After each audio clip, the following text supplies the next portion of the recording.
Beleza. Então, Sócrates. Primeira pergunta. Quem é Sócrates? Sócrates, ele é um ateniense, então ele nasceu em Atenas. Ele tinha uma família, ele tinha filhos, só que a gente não sabe, com certeza, esses dados. Por quê? Porque Sócrates, ele nunca deixou nada escrito. Ele nunca deixou nenhum documento escrito falando de suas filosofias, falando de nada.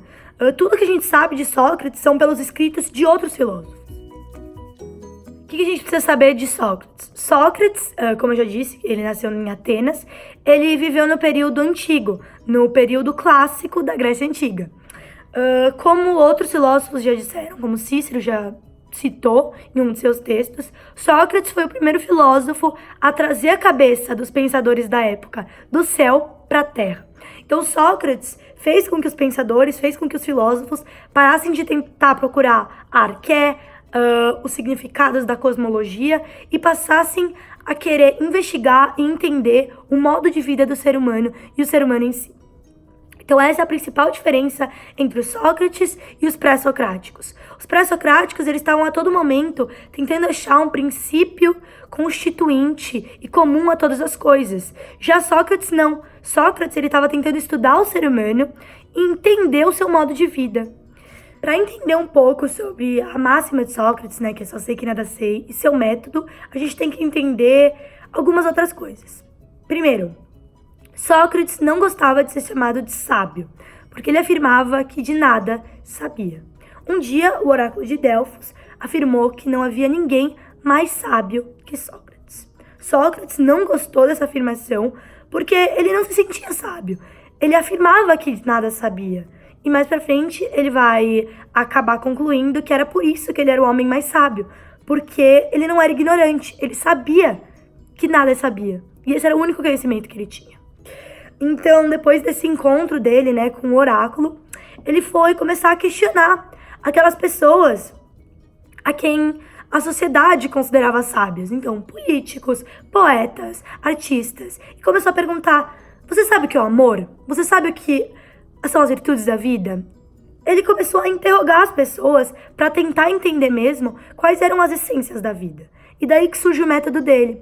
O método dele, que foi chamado do método maiêutico, é um método interrogativo, então ele questiona as pessoas para tentar entender o homem, o modo de vida e as essências da vida do homem. O método dele também pode ser considerado um método irônico, por quê? Porque por meio de suas interrogações, ele fazia com que muitas pessoas se contradizessem. Ele fazia com que as pessoas elas acabassem vendo que o que elas consideravam sabedoria, na verdade, não era sabedoria. E que a única sabedoria real era que, de nada, eles sabiam. Por meio do seu método, o Sócrates ele questionava opiniões e os valores da sociedade. Então ele interrogava as pessoas a fim de tentar entender como o homem era e como ele vivia.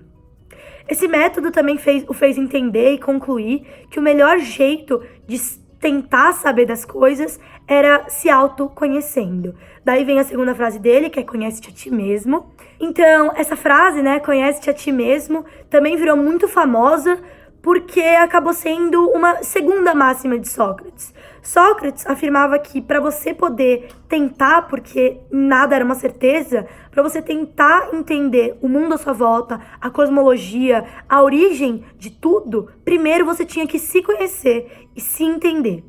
Daí vem essa frase.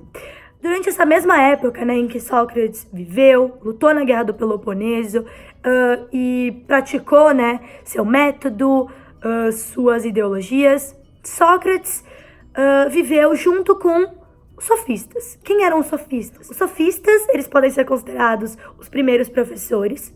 Eles eram mestres da razão, da retórica. Então, eles ensinavam a arte da persuasão. Eles eram pagos para darem aulas de retórica. Então, por exemplo, eu tenho meus 2 filhinhos e eu quero que meus 2 filhinhos, sei lá, se deem bem na vida. Eu vou pagar um professor, eu vou pagar um sofista, para que ele, um mestre do relativismo, ensine ao meu filho o domínio da fala. Porque os sofistas afirmavam que, com o domínio da fala, eles dominavam tudo, porque tudo é relativo. Aí vem algumas tensões, porque muitos filósofos afirmavam que Sócrates era um sofista. Já outros, como Platão, Xenofontes, diziam que ele era contrário aos sofistas. Para acabar esse primeiro vídeo sobre Sócrates, eu vou falar da sua acusação, que é um momento importante. Sócrates, ele foi acusado e foi condenado à morte, ele foi envenenado. Sua acusação foi por impiedade e por corromper a mente da juventude. No que se baseou essa acusação? Essa acusação foi feita por Meleto e mais 2 gregos. Para acabar esse primeiro vídeo de Sócrates, eu vou falar um pouco da condenação. Sócrates foi acusado por Meleto e mais 2 colegas atenienses de corromper a mente da juventude e de impiedade. O que é impiedade? É você ir contra os deuses atenienses. E eles afirmavam que ele criava seus próprios deuses. Por essas acusações, Sócrates acabou passando por um julgamento e foi condenado à morte, então ele foi envenenado e foi morto.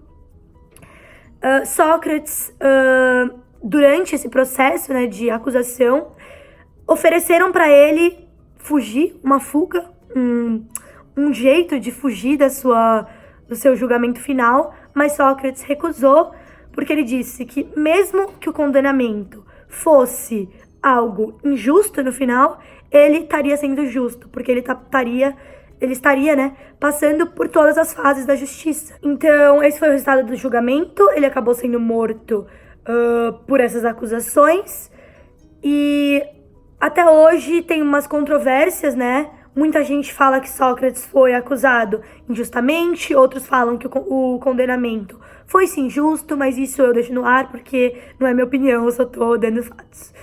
Então, é isso, gente. Esse vídeo foi mais breve, foi mais tipo uma introdução a Sócrates. E acho que eu vou fazer outros vídeos sobre esse tema ainda, falando um pouco mais sobre sofismo, relativismo e um pouco dos outros filósofos que viveram no mesmo tempo que Sócrates. Espero que tenha ajudado aí.